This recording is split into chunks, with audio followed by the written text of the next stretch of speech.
7 પ્રશ્નો છે. સ્વામિનારાયણ ભગવાન સભામાં કહે છે આજ તો મોટા મોટા સંતોને એક એક પ્રશ્ન પૂછવો છે. મોટા મોટા સંતોમાં સૌ પ્રથમ નંબર આવ્યો આનંદ સ્વામીનો.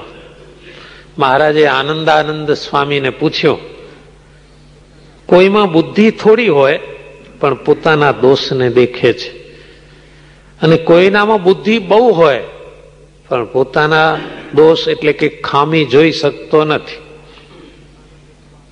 આનું શું કારણ? આનંદ સ્વામીને સૂઝ્યો એવો ઉત્તર કર્યો, પણ મહારાજે ઉત્તર માન્ય ન કર્યો. શ્રીજી મહારાજ પોતે જ બોલ્યા, એને જન્માંતરમાં કોઈ ભગવાનના ભક્તનો અપરાધ કર્યો હશે એટલે એની બુદ્ધિ શાપિત છે, દોષે યુક્ત છે, એટલે બીજાના દોષ દેખાય છે, પોતાના દોષ દેખાતા નથી. પછી મહારાજે નિત્યાનંદ સ્વામીને પૂછ્યું, ભગવાનની પ્રાપ્તિ માટે, મોક્ષ માટે ઘણા સાધન છે કે એક સાધન છે? એનો ઉત્તર મહારાજે પોતે જ કર્યો કે મોક્ષ તો ભગવાનના આશ્રયથી જ થાય છે, અને સાધન માત્ર એટલે કે આ ધુન્ય, ભજન, કથા, વાર્તા, માળા, એકાદશી એ સાધન માત્ર તો ભગવાનની પ્રસન્નતા માટે કરીએ છીએ. મોક્ષ તો ભગવાનના દ્રઢ આશરાથી જ છે. પછી બ્રહ્માનંદ સ્વામીને મહારાજે પૂછ્યું, આ મોટા મોટા સંતનો આ જે નંબર છે, જીવ સાકાર છે કે નિરાકાર?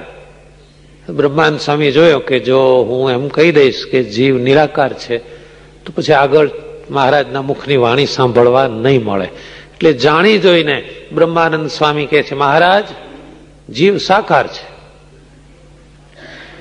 શ્રીજી મહારાજ કહે છે, જીવ જો સાકાર હોય તો હાથ પગ આ બધું જીવને હોય. શાસ્ત્રમાં તો એમ લખ્યું છે કે જીવને સત્કર્મ કરવા માટે ભગવાને આંખ આપી, હાથ આપ્યા, પગ આપ્યા. આનું શું? એટલે શ્રીજી મહારાજ કહે છે, જીવ તો સત્તા માત્ર છે,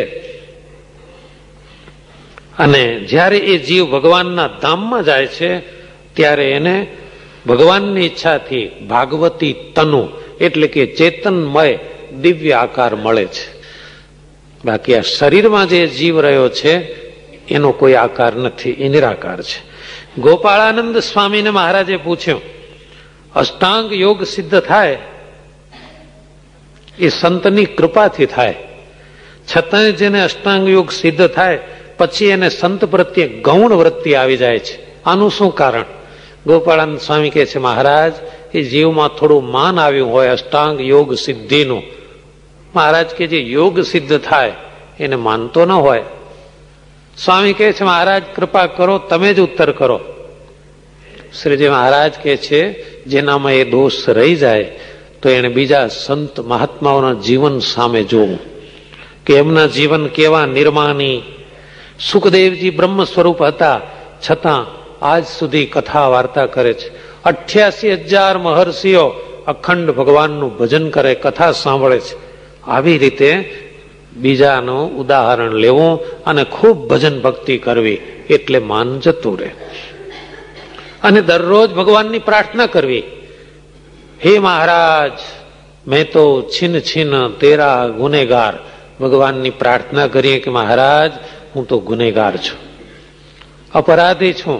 આવી પ્રાર્થના કરવી એ લોઢાનો ગોળો જાલવા જેવું છે. પછી મહારાજે મુક્તાનંદ સ્વામીને પૂછ્યું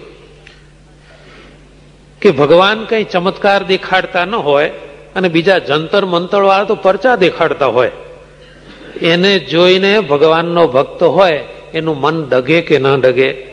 મુક્તાનંદ સ્વામી કહે છે, મહારાજ જેને ભગવાનનો આશરો હોય અને જો જંત્ર મંત્રમાં પ્રતીતિ આવે તો એ ભગવાનનો ભક્ત જ ન કહેવાય, ગુણ બુદ્ધિ વાળો જ કહેવાય. શ્રીજી મહારાજ કહે છે એ ઉત્તર બરાબર છે. પછી સુકમુનિને મહારાજે પૂછ્યું, ભગવાનનો ભક્ત હોય, ભગવાન અને સંતના સાક્ષાત્કારને પામ્યો હોય, પ્રગટ ભગવાન અને પ્રગટ સંતની પ્રાપ્તિ થઈ હોય, એને જીવતા શું મળે અને મૃત્યુ પછી શું પ્રાપ્તિ થાય?